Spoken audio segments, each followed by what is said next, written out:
मंगल Dhillon channel एक ऐसा channel जो आपका जीवन बदल सकता है, जैसे अब तक बहुतों का जीवन बदल चुका है। मंगल ढिल्लोन चैनल। नमस्कार, आदाब, सत श्री अकाल।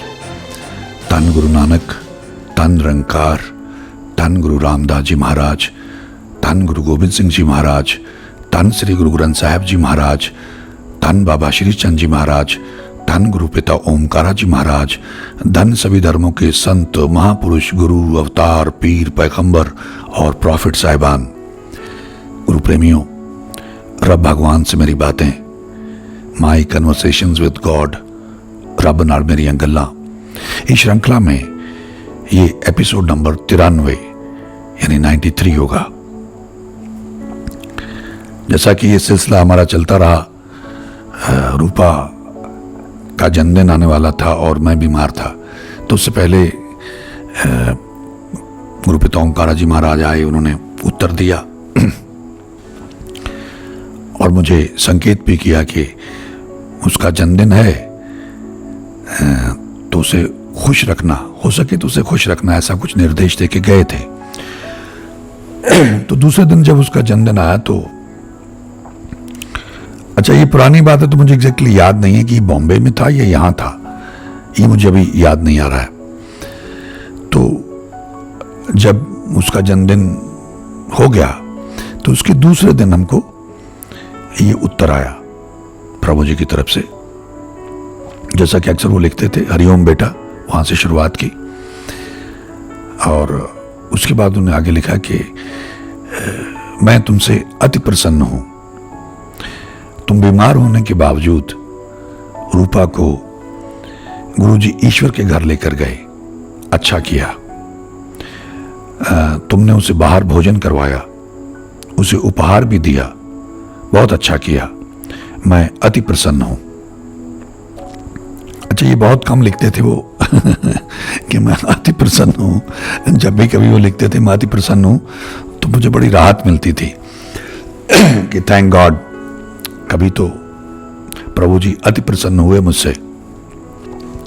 फिर आगे अगले पैराग्राफ में उन्होंने लिखा कि ये यानी रूपा सेनापति योद्धा यानी उनकी माँ, जब मैं महाराजा था, वो सबको उन्हीं, जो प्रलय से पहले की बातें हैं, जब मैं महाराजा था उन्हीं नामों से संबोधित करते थे।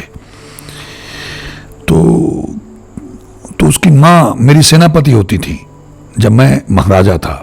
अब ये सुनने में लोगों को जो पूरी सीरीज नहीं देखी, जिन्होंने एपिसोड नहीं देखे, तो उनको बड़ी अजीब लग सकती है बात। मुझे भी अजीब ही लगती रही। धीरे धीरे ये सिंक इन किया तो कहने लगे ये यानी रूपा सेनापति योद्धा और मां को मिलने जाना चाहती थी, लेकिन तुम्हारे वाहन चालक के ना आने की वजह से और तुम्हारे बीमार होने की वजह से ये जा नहीं सकी। लेकिन ये बड़ी अच्छी पवित्र आत्मा है, इसने जिद नहीं की जाने की। कल तुम लोगों ने बहुत हंसी मजाक भी किया, ऐसे ही खुश रहा करो। अच्छा, वो अक्सर मुझे कहते थे कि तुम खुश रहा करो, हंसा करो। ये मैं लोगों से भी कहना चाहता हूं कि हंसा करो, खुश रहा करो। तो खुद ही वो हमको हंसाने लगते थे, बहुत हंसाते थे। मतलब कमाल ही है मामला वो। मतलब अगर कभी उन्होंने फिर ऐसा कृपा की तो मैं उसको रिकॉर्ड करना चाहूंगा। मतलब ये इतना अद्भुत है, आगे पीछे नहीं। खैर, और मुझे हैरानी नहीं हुई कि वो खुद ही हंसा रहे थे। कहां से कोई टॉपिक, एक नॉर्मल सी टॉपिक, नॉर्मल सी बात होगी, उसमें से कहां से पंच निकलते थे, ये बड़ा गजब था। और हंसी के टॉपिक हम खुद ही होते थे, हम अपने ऊपर ही, या जैसे रूपा का परिवार है, या मेरा अपना परिवार है, या हमारे इर्द गिर्द जो लोग हैं, या वो कुबेर यानी वो गया प्रसाद जो वहाँ हमारे यहाँ देखभाल करता है, या डिटेक्टिव सिद्धू, या ऐसे जो कैरेक्टर हमसे जुड़े हुए हैं, उन्हीं को लेके एक सिचुएशन, कल्पित सिचुएशन क्रिएट हो जाती थी। उसी में उन लोगों को कैरेक्टर बना के, oh my God, is unbelievable. खैर, तो अगले पैराग्राफ में, अच्छा, हम उनसे कहते थे कि आप हमारे साथ कोई समय सुनिश्चित कर लें ताकि हमको पता लगे कि इस समय प्रभु जी आने वाले हैं, या हम तैयार हो जाएं और हम आपका स्वागत करें। ऐसा कुछ हम लोग आपस में बात करते रहते थे, या मैंने शायद उनको लिखा भी हो। तो उसके बारे में उन्होंने लिखा कि मेरा यहाँ आने जाने का मैं समय सुनिश्चित नहीं कर सकता हूं, ईश्वर की तरफ से इसकी आज्ञा नहीं है। अब ये क्या कारण था ये वही जानते हैं, लेकिन हमको जो उन्होंने कहा तो हमने वो माना, सिर माथे, सत्य वचन। देन आगे अगली लाइन में वो लिखते हैं कि किंतु सुबह से लेकर शाम तक मैं तुम्हारे साथ ही होता हूं, तुम लोग यहां क्या क्या करते हो मैं सब कुछ देख पाता हूं। तुम अपनी सेहत का ख्याल रखना, वैद्य से जड़ी बूटी लेना, वैसे रूपा तुम्हारा ध्यान रख रही है। अब ये एक तो उपस्थित होते थे जैसा उन्होंने कहा, अच्छा हम लोगों को था कि हमको एहसास करवाएं, अच्छा वो एहसास करवाते तो मतलब रोंगटे खड़े हो जाते थे, बड़ी अजीब स्थिति हो जाती थी, मतलब बहुत भावावेश में आ जाते थे हम लोग, तो इसलिए वो नहीं कर सकते थे। और अगर वो फोटो खींचते थे इस कैमरे से हमारे मोबाइल के, तो हम इसी को लेके बैठे रहते थे, मतलब आप होता ना सावधान, फिर आप कुछ काम नहीं कर सकते, बैठे रहते थे हम लोग। तो इस तरह से वो अदृश्य रूप में हमारे साथ यहाँ रहते थे। और उन्होंने कहा भी कि सुबह से लेकर शाम तक मैं तुम्हारे साथ रहूँगा, तुम चित्रकार करो। जो फिल्म मेरी शहादत थी उसी फिल्म का हम लोग काम करते थे, तो वो कहते थे मन लगा के करो। तो इस तरीके से जब ये इन्होंने गाइड किया,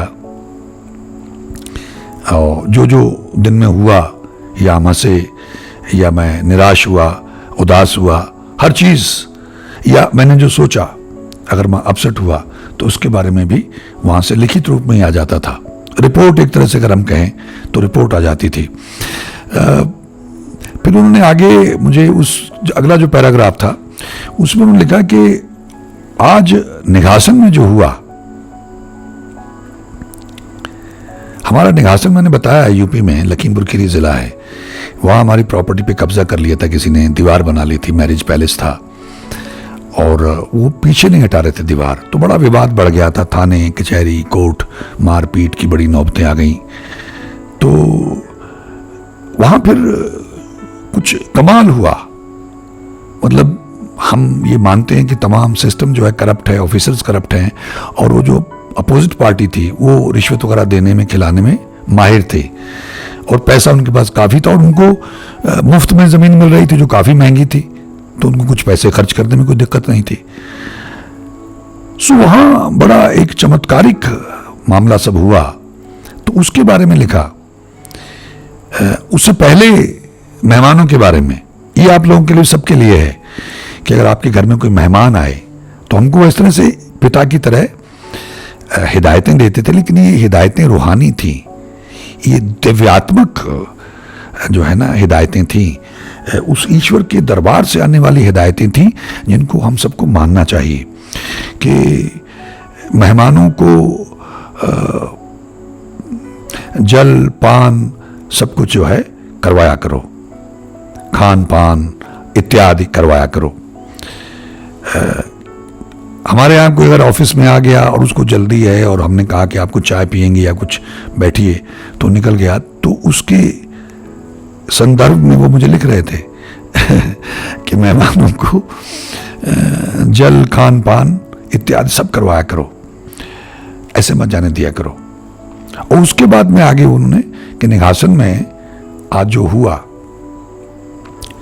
देखिए ये वहां से लिख के आ रहा है, ये बहुत बड़ी बातें हैं, कोई उनको सीरियसली ले या ना ले, लेकिन मैंने तो प्रत्यक्ष प्रमाण देखे। तो कहने लगे आज निघासन में जो हुआ वहां ईश्वर ने स्वयं विराजमान होकर सब कुछ करवाया है, क्योंकि वहां सारी गेम चेंज हो गई थी। जबकि हम कहते थे एसडीएम उसका ट्रांसफर हो गया, वो करप्ट था, जो और ऑफिसर थे उनको उन्होंने रिश्वत दी थी। ये बाद में मुझे पता भी चला, किसको 35,000 दिया, किसको 2 लाख दिया, किसी को 1 लाख दिया, ये सब मुझे बाद में पता चला। और वो खुद भी जब हमारा थोड़ा सा समझौता हो गया तो उनके लड़के ने खुद ही मुझे घर पे आके बताया कैसे कैसे लोग हैं उसने, क्योंकि खबर मुझे मिलती रहती थी बॉम्बे में कि किसको कितने पैसे दे दिए, छुपता तो कुछ है नहीं। तो फिर वो लड़के ने कंफर्म किया खुद भी मुझसे कि हमारे तो बहुत पैसे लगे अंकल, हमने तो यहाँ ये दिया, हमने तो वहाँ ये दिया, इतना ये ले गया।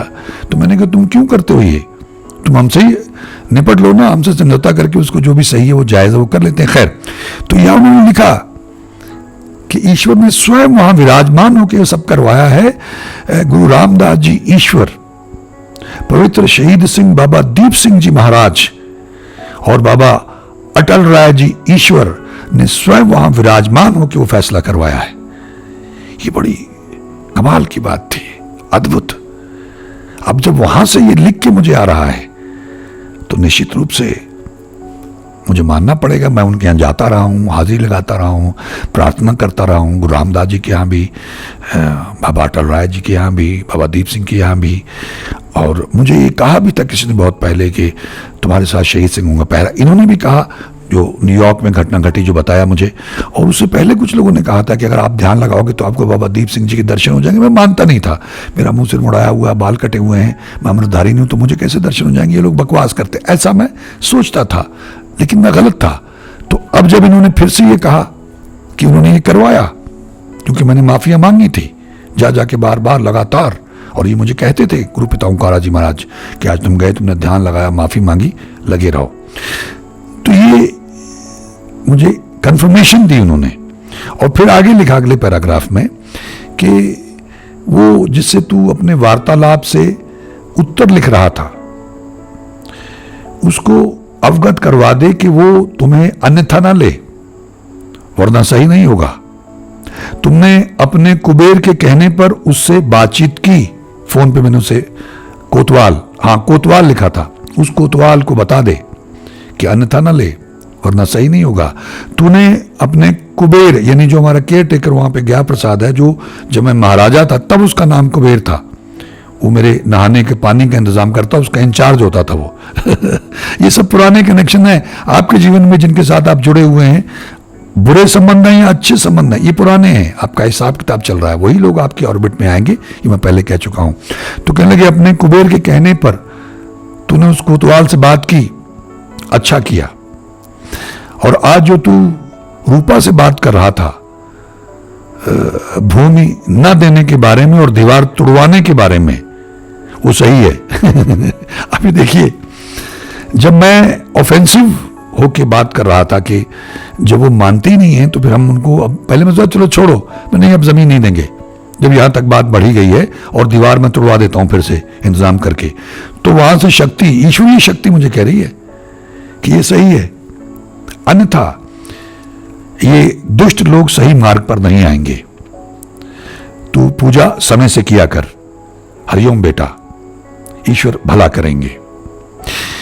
ये 2 पेज का मुझे उत्तर आया। एक तो कि मैं अति प्रसन्न हूं, तो जो जो मुझे उन्होंने गाइड किया, अब ये मुझे बार बार ये कहते थे कि ये तेरा रक्षा कवच है। किस तरह से, मतलब उस आध्यात्मिक दृष्टिकोण से, स्पिरिचुअल वर्ल्ड उनके एंगल से, क्योंकि उनको तो सब दिखाई देता है, लेकिन संकेत कि ये गुप्त आगे आएगा, कि ईश्वर ने सब गुप्त रखा हुआ है, आज्ञा नहीं है, लेकिन फिर सांकेतिक भाषा में जितनी लिबर्टी मिलती है, जितनी वहां से इजाजत मिलती, उतना वो इशारा कर देते हैं। मतलब बड़े ब्रह्मज्ञानियों के बारे में जिनसे मैं मिलने गया, उनके बारे में आगे जिक्र आएगा, जो मुझे संदेश भेजते रहे। यानी वो अक्सर मेरे, वो कहते थे मैं कहीं से भी तुम्हें देख सकता हूं, तुम क्या करते हो, कहां जाते हो, तुम मेरी नजर में हो, और तेरे भावना को देख के, तेरे प्रेम को देख के मुझे आना पड़ता है। खैर, अब ये एक एक बात उन्होंने रूपा के बारे में खास करके कहा कि तेरा इसके साथ हिसाब किताब है और तू अपने कर्म ठीक कर। तेरा मार्गदर्शन करने के लिए मुझे आदेश हुआ तो मैंने कर दिया है, तू सही ट्रैक पे आ गया, सही राह पे आ गया, सही चल रहा है, लेकिन उसमें और फाइन ट्यून कर और इंप्रूवमेंट कर ताकि तुझे रिजल्ट ज्यादा मिले। अब इससे जो हमारे दूसरे मित्र हैं, जो सुनते हैं, जो हमारे चैनल से जुड़े हुए हैं, जो इस बात को मानते हैं, तो एक तो हम करते हैं खाना पूरी, जैसे हमारे रिश्ते हैं या हम जो काम करते हैं बस करना है इसलिए करना है, जैसे पाठ भी करना है इसलिए कर देते हैं, कर लेते हैं, ऐसे करते हैं। एक प्रेम से, तन्मयता से, डिवोशन से, समर्पण से, कंसंट्रेशन से, श्रद्धा से, तो फाइन ट्यून करने की बात है। एक तो ऐसे ही करना है कैजुअली, एक करना है नहीं पूरे समर्पण के साथ में, सावधान होके। तो मुझे बार बार ये इंडिकेट करते थे कि इसके साथ तेरा हिसाब किताब है पिछला, इसके परिवार के साथ तेरा हिसाब किताब है पिछला, तो तेरे कर्म ठीक करने के लिए तुझे मोक्ष मिलनी है, इसको निपटा। ध्यान लगा, सुबह 4 बजे से लेकर 6 बजे तक एक ओंकार सतनाम वाहिगुरु का जाप कर, गुरु ग्रंथ साहब की आराधना कर, हरमंदिर साहब हर महीने जा, गुरु रामदास जी के चरणों में अरदास कर, और जो तुझे गाइडलाइंस बताई हैं, जो तुझे मापदंड बताए हैं, जो तेरा मार्गदर्शन किया, उस पे चल। यानी कहीं से भी कोई माइनस पॉइंट ना हो, सो दैट इसी जन्म में इसी बार मुझे मोक्ष मिल जाए, कहीं कोई कमी ना रह जाए। क्योंकि अगर किसी एक सब्जेक्ट में भी कमी रह गई तो कंपार्टमेंट आ जाती है। तो इस तरह से वो फाइन ट्यून करते रहते थे। और मैं क्योंकि डॉक्टर रूपा को अब स्वभाव था, एक सिस्टम बन गया था, मतलब कुछ ऐसा नहीं था कि कोई प्लान करके कुछ करता है, ऐसे ही अपने क्योंकि काम में उलझे हुए हैं, दिन रात लगे हुए हैं, कभी रिसर्च कर रहे हैं, कभी एडिट कर रहे हैं, कभी लिख रहे हैं, कभी शूट कर रहे हैं, कभी प्लान कर रहे हैं, कभी शो कर रहे हैं, मतलब उसी में दिन रात लगे रहते थे। तो उसी में कभी आदमी एजिटेट हो जाता है, कभी झुंझला जाता है, खाने का टाइम नहीं है, पीने का टाइम नहीं, कुछ नहीं, मतलब इस तरह से हुआ है, इसी मिशन पे है। तो उसमें कई बार मैं झुंझला जाता था, आवेश में आ जाता था, जोर से बोलता, डांट देता था। तो उनको लगता था कि ये करके भी मैं अपने कर्म खराब कर रहा हूं। अगर मैं उसको खुश रखता हूं, अगर मैं उसका कहना मानता हूं, तो वो जो मेरे कर्म जिनको मैंने ठीक करना है, उसका अनुसरण करके, उसको खुश रख के जो भी कर्ज होगा, मैं उसको पूरी तरह से तो नहीं समझ पाया, लेकिन जब ऐसी हस्ती जो ईश्वर का अंश है, ईश्वर का कण है, वो मुझे लगातार ये निर्देश दे रहा, और फिर एक पॉइंट पे आके वो मैसेज आने बंद हो गए। ये भी पॉइंट आएगा जब आगे चलते चलते कुछ और एपिसोड्स हैं, तो जब मैं बताता चला जाऊंगा आगे, क्योंकि मुझे भी पूरी तरह से याद नहीं। अब जब मैं रिफ्रेश करता हूं आप लोगों से शेयर करने के लिए, तब मुझे बहुत सारी बातों का मुझे भी पता चल रहा है कि अरे ये तो मैं भूल ही गया था, उन्होंने ऐसा कहा था, ऐसा भी कहा था, तो मुझे भी इससे लाभ हो रहा है। तो मेरी आप लोगों से गुजारिश है कि आप लोग इसका अनुसरण करने का प्रयास करें। जहां कोई तुम्हारा बुरा कर रहा है, वहां पे ये मान लें कि आपने उसका बुरा किया होगा। क्योंकि अभी हाल ही में कुछ सज्जन मेरे पास आए, तो वो बहुत परेशान थे। तो मैंने उनसे कहा कि भाई तुम्हारी कुंडली बनवाते हैं, पहले डायग्नोज तो हो कि प्रॉब्लम क्या है। अगर तुम्हारे भाग्य में ही है ये, तो तुम जहां मर्जी भाग लो, फिर किसी तांत्रिक वांत्रिक के पास, किसी बाबा के पास जाने का कोई मतलब नहीं है। तुम्हारे भाग्य में है, ये तुम्हारा बोया हुआ है। हाँ, अगर वहां लगता है, लेकिन आमतौर पर मैंने इनवेरिएबली ये देखा है कि जब आपके जीवन में प्रॉब्लम चल रही है, तो वो आपकी कुंडली में भी होगी, आपके ग्रहों में भी होगी, आपकी ग्रह दशा में होगी। क्योंकि ये हो नहीं सकता है कि आप दुखी हैं, परेशान हैं, कष्ट भोग रहे हैं और आपके भाग्य में वो हो ना। इसका मतलब तो उसके हुक्म के बिना ही यह मामला चल रहा है, कोई कुछ भी कर दे।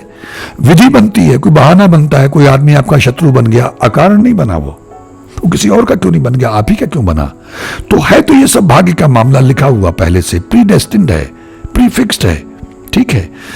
तो मैं उनसे अक्सर ये कहता हूं कि भाई लाओ जरा देख लें, देखते हैं तो उसमें आ जाता है कि इसका टाइम तो बहुत खराब चल रहा है, इसके साथ तो ऐसा हो सकता है, इसके तो सुसाइडल थॉट्स आएंगे, इसको तो मेंटल प्रॉब्लम होगी, तो डिप्रेशन का शिकार होगा या होगी। तो ज्यादातर तो यही होता है।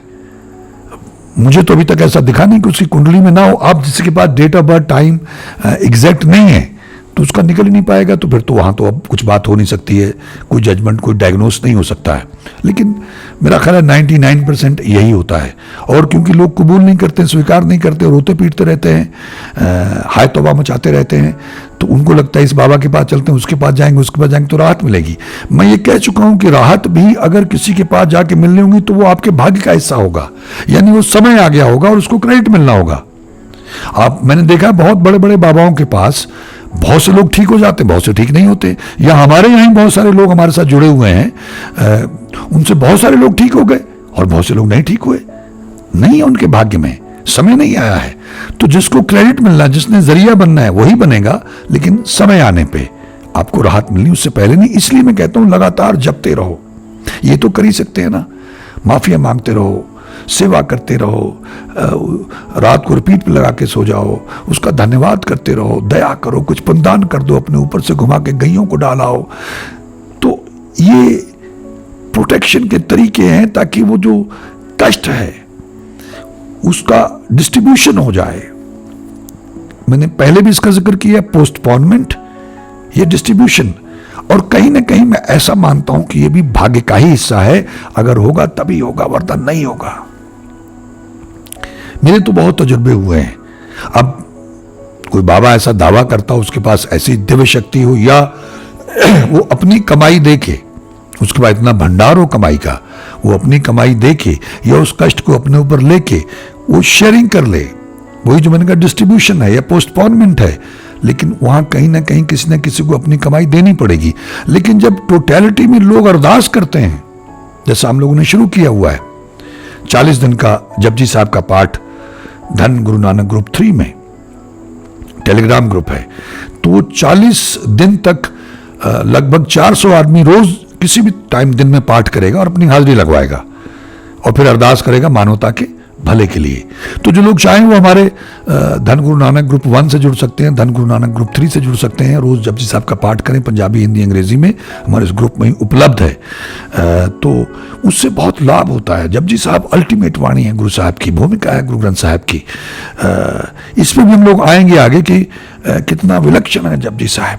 वैसे तो सारी वाणी ही विलक्षण है, लेकिन जपजी साहब तो जैसे कहते हैं ना, गागर में सागर भर दिया गुरु नानक देव जी महाराज ने। पूरे ब्रह्मांड के बारे में तमाम जिंदगी के सवालों के जवाब हैं, उसको कैसे पाना, उसका स्वभाव कैसा हो, कैसा है, मतलब आप दंग रह जाएंगे। तो उसको अगर आप पाठ करें और सुनने लग जाएं तो आपके जीवन का कायाकल्प हो सकता है। तो हम लोगों ने ये शुरुआत की है, 17 से शुरू हुई, 17 सितंबर से जब तक ये एपिसोड आएगा तो शायद लगभग समाप्ति हो चुकी होगी। लेकिन लोग जुड़ सकते हैं हमारे साथ, क्योंकि हम लोग अपने लिंक्स देते रहते हैं अपने ग्रुप्स के। जो लोग आध्यात्मिक प्रवृत्ति के हैं, जो वाकई अध्यात्म में गहराई में जाना चाहते हैं, जो वाकई जीते जी मुक्त होना चाहते हैं, जो वाकई मेहनत करना चाहते हैं, जिनको वाकई प्यास है, भूख है, वही लोग वहाँ, उनका स्वागत है, आमंत्रित हैं। तफरी के लिए, टाइम पास के लिए ऐसे ग्रुप में ज्वाइन कर लिया नहीं, फिर मत आइएगा। लेकिन अगर वास्तव में कुछ हासिल करना चाहते हैं, जीते जी मुक्त होकर जाना चाहते हैं, तो जरूर आइए।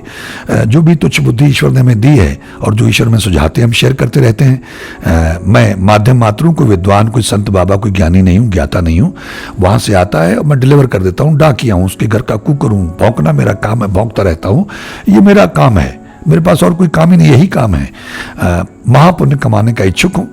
तो किसी के पकड़ में आए ना आए, लेकिन जिसके भाग्य में, जिसके लिए संदेश है, उसकी फौरन पकड़ में आता है और वो जुट जाता है, उसके जीवन का कायाकल्प हो जाता है। ये संदेश उसी के लिए होते हैं। तो मैं उम्मीद करता हूं कि जिस तरह से मैं कोशिश करता रहता हूं समझाने की, प्रमाण देके अपने साथ जो ये घटा लोग छुपाते हैं, मैं शेयर कर रहा हूं। मुझे आज्ञा मिली तो मैं शेयर करता हूं ये कि मेरे जीवन में ऐसा अद्भुत, ऐसी चमत्कार हुए हैं, और वो सबके साथ शेयर करके कि आपको यकीन आए कि ईश्वर हैं, उनकी शक्तियां हैं, हिसाब किताब है, स्वर्ग नरक है।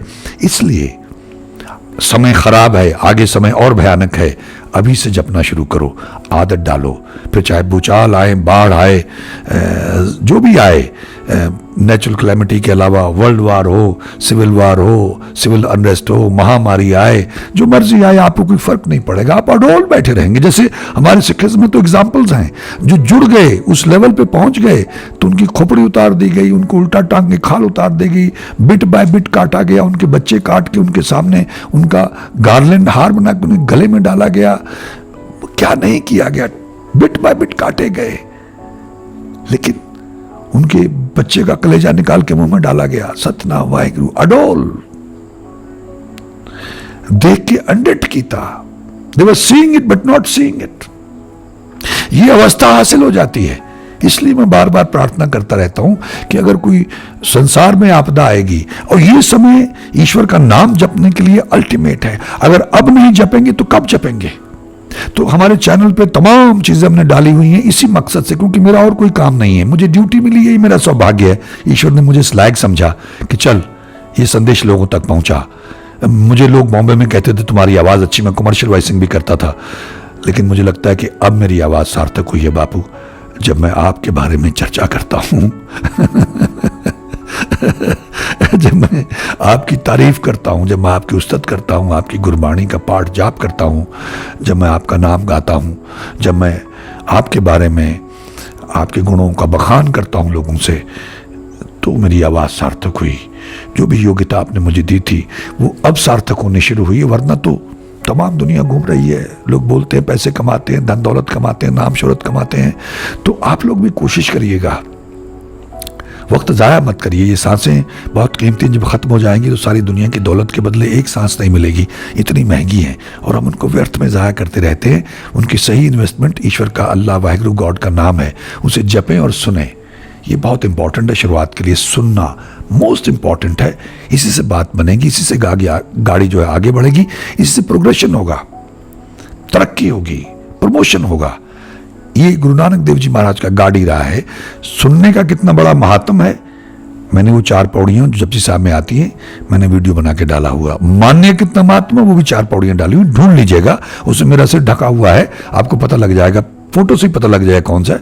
उसको जरा सुनिएगा, सुनने का कितना महात्मा। लोग सुनते नहीं है, तो सुनना शुरू करिए, जपिए, सुनिए, रात को रिपीट पे लगाइए, चेतन को सुनने दीजिए। हमारे शब्द हैं mangal-dhillon.in से आप डाउनलोड कर लें, हीलिंग शब्द मिल जाएगा आपको डाउनलोड्स में जाके, आप देखिए। तो उनको फोन में रिपीट पे लगा के रात को सो जाइए। 3 महीने में देखिए आपका चेतन सुनता रहेगा। रात को 6-7 घंटे आप सोए आपकी मेडिटेशन हो रही है, आपकी क्लेंजिंग हो रही है, आपके पाप, आपकी मैल धुल रही है। इससे बढ़िया और क्या होगा। फिर दिन में कान में लगा के सुनिए, आंखें बंद करके, क्योंकि बीमार है उसके कान में लगा दीजिए, आंखें बंद करके सुनता रहे। सुखमनी साहब भी है, जपजी साहब भी है, रहना साहब भी है, अर्थों के साथ में, भावार्थों के साथ में है, वो भी हिंदी में, पंजाबी में अर्थ दिए हुए उन शब्दों के। तो डाउनलोड कर लीजिएगा, उनको सुनिए, ये शुरुआत है। और जपजी साहब अगर आप करना चाहते हैं 40 दिन के लिए, अब तो 2 दिन का टाइम दिया था उन्होंने, आज 18 खत्म हो गई। अब तो जब ये आएगा एपिसोड तब तक तो बहुत देर हो चुकी होगी। खैर, मुझे ये रहती इच्छा, बड़ी तीव्र इच्छा रहती कि ज़्यादा लोग इसका लाभ उठाएं। राम नाम की लूट है, लूट सके तो लूट, फिर पाछे पछताएगा, प्राण जाएंगे छूट।